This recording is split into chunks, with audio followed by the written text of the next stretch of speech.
नमस्कार दोस्तों, हमारे यूट्यूब चैनल ज्ञान अर्जन नोट्स पांडे में आप सभी लोगों का स्वागत है। आइए पढ़ते हैं विष्णु प्रभाकर द्वारा रचित जीवनी हमारा मसीहा, जिसमें उन्होंने शरतचंद्र जी के जीवन का वर्णन किया है। उनके जीवन का एक अंश, आइए उसकी समीक्षा के रूप में उसे पढ़ते हैं। विष्णु प्रभाकर जी ने हिंदी की लगभग सभी विधाओं में अपने उत्कृष्ट लेखन कौशल का प्रदर्शन किया। उनकी लिखी शरतचंद्र की जीवनी हमारा मसीहा सबसे महत्वपूर्ण कृति है। दशहरा उनकी इसी रचना का अंश है। शरद जी का संपूर्ण जीवन विविध विसंगतियों से भरा पड़ा है, उसी की विवेचना इसमें की गई है। बाल्यावस्था से ही शरतचंद्र बड़े शरारती थे। जिस स्कूल में उन्हें भर्ती कराया गया था, उसी स्कूल में पंडित जी चिलगम में तम्बाकू सजाकर कहीं चले गए। चिलम में तम्बाकू सजाकर कहीं चले गए तो तम्बाकू की जगह ईंट के छोटे छोटे टुकड़े शरत उसमें रखाए। इसकी शिकायत पंडित जी ने शरत की माँ से किया तो उनकी माँ ने उन्हें दंडित किया। शरत की मित्रता पंडित जी के बेटे काशीनाथ से थी तथा उनके मित्र की बहन धीरू से भी उनकी पक्की दोस्ती थी। शरत धीरू को बहुत दंडित करता था, परंतु वह फिर भी शरत को बहुत प्यार करती थी। दोनों की मित्रता उत्तरोत्तर प्रगाढ़ होती चली गई।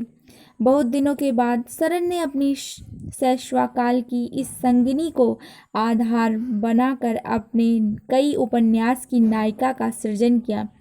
देवदास की पारो, बड़ी दीदी की माधवी, श्रीकांत की राजलक्ष्मी में सब धीरू का ही तो विकसित एवं विराट रूप है।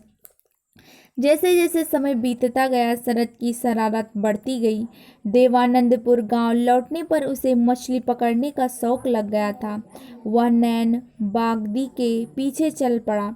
नैन ने उसे कई प्रलोभन दिया, परंतु वह लौटा नहीं। बसंतपुर पहुंचने के बाद नैन बागदी की बुआ ने उसको गाय दी और शरत को बांस की कमचियाँ। 3 वर्ष नाना के घर भागलपुर रहने के बाद अब उसे फिर देवानंदपुर लौटना पड़ा। बार बार स्थान परिवर्तन करने के कारण पढ़ने लिखने में व्यग्रता होती थी। आवारागर्दी भी बढ़ती थी। अब वह फल और मछली की चोरी भी करने लगा था।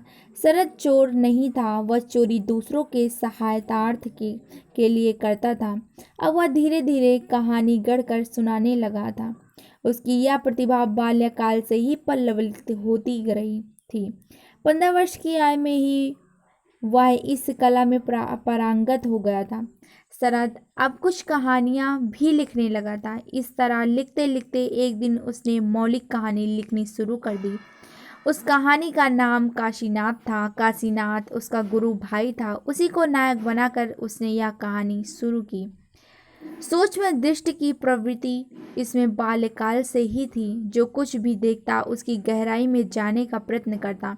गांव में एक ब्राह्मण की बेटी जो बाल्य विधवा थी, नीरू नाम था उसका। 32 वर्ष की उम्र में अचानक उसका पदस्खलन हुआ। बाद में गर्भावस्था में ही उसकी मृत्यु हो गई।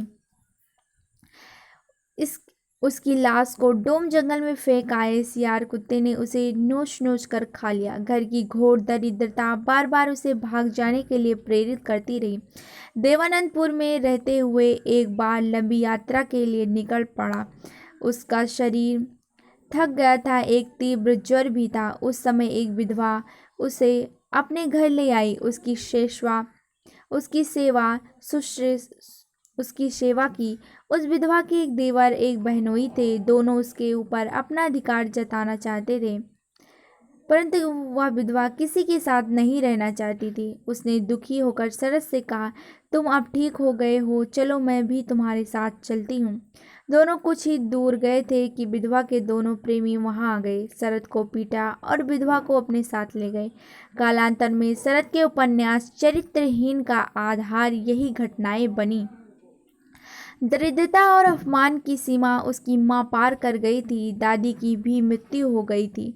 शरत की माँ अपने छोटे काका अघोरनाथ के पास चली गई। शरत फिर देवानंदपुर नहीं लौटा। उसका सारा जीवन घोर दरिद्रता एवं अभाव में बीता। दरिद्रता के जो भयानक चित्र शरत ने सुभदा में खींचे हैं, उनके पीछे निश्चय ही उसी की स्थित है। इसी यातना की नींव में उसकी साहित्यिक साधना का बीजारोपण हुआ है।